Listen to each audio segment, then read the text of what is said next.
হয়, মই এই মুহূৰ্তত উপস্থিত আছো আমাৰ জাগিৰোড সমষ্টিৰ এটা তেল ডিপুত জাৰগাঁও যিটো দৈপৰাত অৱস্থিত এইটো জাৰগাঁও ছাৰ্ভিচ ষ্টেচন। আজি আমি দেখুৱাম যে পেট্ৰল ডিজেলৰ মূল্য বৃদ্ধিয়ে কিদৰে ৰাইজক কোঙা কৰি আহিছে এফালৰ পৰা আৰু অত্যাৱশ্যকীয় সামগ্ৰীৰ কিদৰে মূল্য বৃদ্ধি হৈছে তাৰ প্ৰভাৱটো অকণমান আমি দেখুৱাবৰ কাৰণে চেষ্টা কৰিম যে আমি এই তেল ডিপুটোত পুৱাৰে পৰা যথেষ্ট সংখ্যক লোক আহিছে আৰু আনফালেদি যি পৰিমাণৰ তেল আহিব লাগে সেই পৰিমাণৰ তেলো আহি পোৱা নাই আৰু তাৰোপৰিও গেছতো প্ৰভাৱ পৰিছে। গেছ যিমান ধৰণৰ আহিব লাগে সেই ধৰণৰ আহি পোৱা নাই। অত্যাৱশ্যকীয় সামগ্ৰীৰ মূল্য বৃদ্ধিয়ে এতিয়া জুৰুলা কৰি পৰি আছে ৰাইজক। আমি অকণমান দেখুৱাবৰ কাৰণে চেষ্টা কৰিম। স্কুল কলেজৰ ছাত্ৰ ছাত্ৰীসকল সমান্তৰালকৈ আহিছে। এতিয়া পশ্চিম এছিয়াৰ দেশবিলাকত যুদ্ধ চলি থকাৰ প্ৰভাৱ পৰিছে এতিয়া ভাৰততো আৰু এতিয়া পেট্ৰল ডিজেলৰ দাম বাঢ়িছে। তোমালোকে কলেজত যাবলৈ ওলাইছা, কি ক'বা এই মুহূৰ্তত? মই এইবিলাক নিউজ চোৱা নাই। কি ক'ব আপোনালোকে? তেলৰ দাম বাঢ়িছে, এতিয়া সাধাৰণ মানুহবিলাকৰ কাৰণে অসুবিধা হৈছে। এতিয়া তেল ভৰাব পইচা নোহোৱা হৈছে, সেইটোৱে কম। এতিয়া চৰকাৰে এতিয়া কিয় ব্যৱস্থা কৰিব লাগে, তেলৰ দাম কমাব লাগে।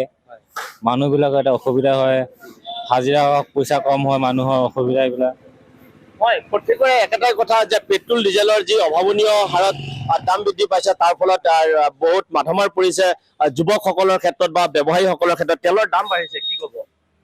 তেলেৰ দাম বাড়লে তো আমাৰও বহুত প্ৰবলেম হয়। তেনেকুৱা আমি ধৰ ডেইলি বাইক চলাব লাগে, তেলেৰ দাম বাড়লে বহুত প্ৰবলেম হয়। সেইটো কাৰণে চৰকাৰক ক'বলৈ এইটোৱে কওঁ যে তেলৰ দামটো যে নাবাঢ়ে, আগৰ নিচিনাই থাকে যে।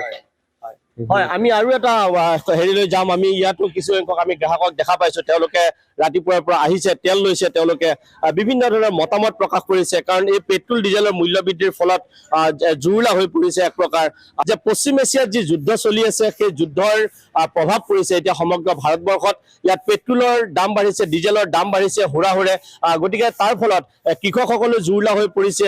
আনফালে পিঁয়াজৰ দাম বাঢ়িছে, সাৰৰ দাম বাঢ়িছে, সাৰ নাটনি হৈছে, গেছৰ নাটনি হৈছে। চাৰিওফালে এক হাহাকাৰ পৰিৱেশ বিৰাজ কৰা পৰিলক্ষিত হৈছে।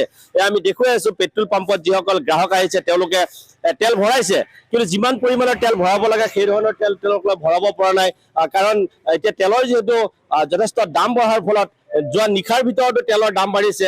14 তাৰিখলৈ তেলৰ দাম আছিলে পেট্ৰলত 98 টকা 53 পইচাৰ আৰু 15 তাৰিখৰ পৰা পেট্ৰলৰ দাম হ'ল 101 টকা আৰু যোৱা নিশা তেলৰ দাম বৃদ্ধি পোৱাৰ ফলত আকৌ 102 টকা 53 পইচা হৈছে। ডিজেলৰ দাম আছিলে 89 টকা 74 পইচাৰ। তাৰপিছত 15 তাৰিখে সেই তেলৰ দাম হৈ গ'ল 92 টকা 88 পইচাৰ আৰু যোৱা নিশা তেলৰ দাম বৃদ্ধি পোৱাৰ ফলত হৈ গ'ল 93 টকা। আৰু যিটো পাৱাৰ পেট্ৰলৰ দাম 108 টকা আছিলে 14 তাৰিখলৈ আৰু সেই তেলৰ দাম এতিয়া 111 টকা। গতিকে এনেদৰে হুৰাহুৰে বৃদ্ধি পাইছে। নিশ্চয়কৈ আৰু তাৰ সমান্তৰালভাৱে বহু কথা আহি পৰে, যিহেতু পৰিবহণ ব্যয় বৃদ্ধি পাব আৰু পৰিবহণ ব্যয় বৃদ্ধি পোৱাৰ ফলত আন সামগ্ৰী, শাক পাচলিকে আদি কৰি আন অত্যাৱশ্যকীয় সামগ্ৰীৰো এতিয়া দাম বৃদ্ধি হোৱাৰ পূৰ্ণ সম্ভাৱনা আছে। ধন্যবাদ জনাইছোঁ নজৰুল ইছলাম।